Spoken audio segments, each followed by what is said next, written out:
Hulk Hogan dominated the WWF Heavyweight Title scene throughout the 1980s. With championship runs from 1984 to 1988 and then again from 1989 to 1990, there wasn't much room for anyone else to be on top. He was unstoppable and barely ever lost a match. But I will argue there are 4 men he should have lost to in the 1980s that would have made the Golden Era run that much better. Every great superhero needs their arch nemesis, and in the beginning of Hulk Hogan's title reign, it was Roddy Piper. Piper had the ability to generate heat like no one before or after him. He broke every rule, insulted every person, and when the rock and wrestling era began in 1984, guess who was at the center of it? The Hot Rod managed to generate white-hot heat for his treatment of Cyndi Lauper, who was arguably the hottest pop star on the planet at the time. She got involved in a feud with Roddy and Captain Lou Albano, which led to MTV broadcasting the Brawl That Ended All on July 23, 1984, with Lauper's wrestler, Wendy Richter, defeating Albano's champion, the Fabulous Moolah, for the WWF Women's Championship. Piper did not wrestle on this card, but he was heavily involved with the promotion. This was followed up with the War to Settle the Score in February 1985, just 2 months before the first WrestleMania. Piper lost to Hulk Hogan by disqualification when Paul Orndorf and Bob Orton interfered, setting up the main event of WrestleMania. But you could argue that better business could have been made if Hogan lost the title to Roddy that night. You would have had a redemption storyline for Hogan as the main event of the inaugural WrestleMania, with him attempting to regain the title from Piper, which could have been an even hotter angle than the tag team match between Piper Orndorf and Hogan and Mr. T. This would have also freed up Orndorf, Orton, T, and Jimmy Snuka to work in separate matches on the card and really strengthened the overall show. The finish could have been Orndorf screwing up to cost Piper the title, which would have led to the same angles as happened originally, plus Piper would have stayed strong, which was always important to Roddy. You could have continued the feud all the way to WrestleMania 2, with the blow-off match being Hogan defeating Piper in the steel cage instead of King Kong Bundy. Paul Orndorff heel turn on Hulk Hogan during the summer of 1986 is my favorite heel turn of all time and the moment that hooked me as a wrestling fan for life.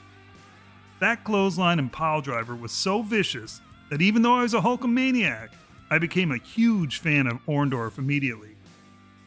With that heel turn, Orndorff had enough heat to help draw over 70,000 fans to Toronto's Exhibition Stadium in August 1986, and this would have been a perfect time to put the WWF title on a white-hot Orndorff. You could have played out the rest of the year with Hogan chasing Orndorff, only to be screwed over and blocked by the Heenan family at every turn, until he finally got Orndorff in a steel cage on Saturday night's main event in January 1987. You could have had the double drop-down tie just like the original match, but rather than having the match restart and Hogan go over, instead, called a draw and rebooked them for one final match as the main event of WrestleMania 3, where Hogan would finally win the title back. How am I doing so far?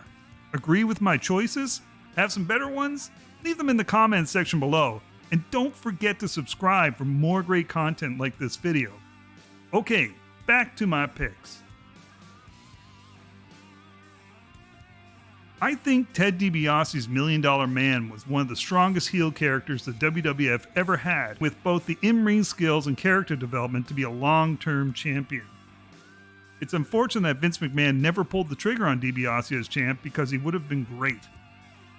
I think there was an opportunity in early 1988 for Hogan to drop the belt to DiBiase. I would have changed DiBiase for Andre the Giant in the match on the main event, and they could have had DiBiase beat Hogan with the help of Andre and the Twin Refs to help set up a WrestleMania 4 match between Hogan and Andre and a one-on-one title match between Randy Savage and DiBiase for the world title instead of holding a tournament for the vacant title. You still could have Hogan help Savage win, which would have set up a feud between DiBiase and Hogan, while still continuing the whole Mega Power saga. I feel like this was a big miss by WWF as a way to keep the title scene fresh and interesting. Last person that Hulk Hogan should have lost to in the 1980s is Randy Savage at WrestleMania 5. Randy Savage has never had a clean win over Hogan in his career, and this was the time that would have counted most.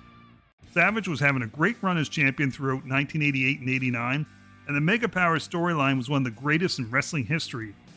Hogan was also starting to get a little stale with the fans, as a lot were actually siding with Savage in this breakup. A Savage win over Hogan at WrestleMania would have put him in the upper stratosphere for momentum and would have catapulted him to greater heights. You could have had Savage keep the title throughout 1989 while they built up the Ultimate Warrior for WrestleMania 6 and had Savage drop the title to Warrior there instead of Hogan. This would have allowed Hogan some time off for other ventures and perhaps even rework his character. Maybe Hollywood Hogan shows up a lot sooner than 1996 and faces the Warrior at WrestleMania 7. We all know wrestling fans love rebooking history, so let me know how I did. Do you agree with my picks or am I way off the mark? Leave your thoughts in the comments section, and if you're a fan of What Ifs, why don't you check out this next video I've highlighted here.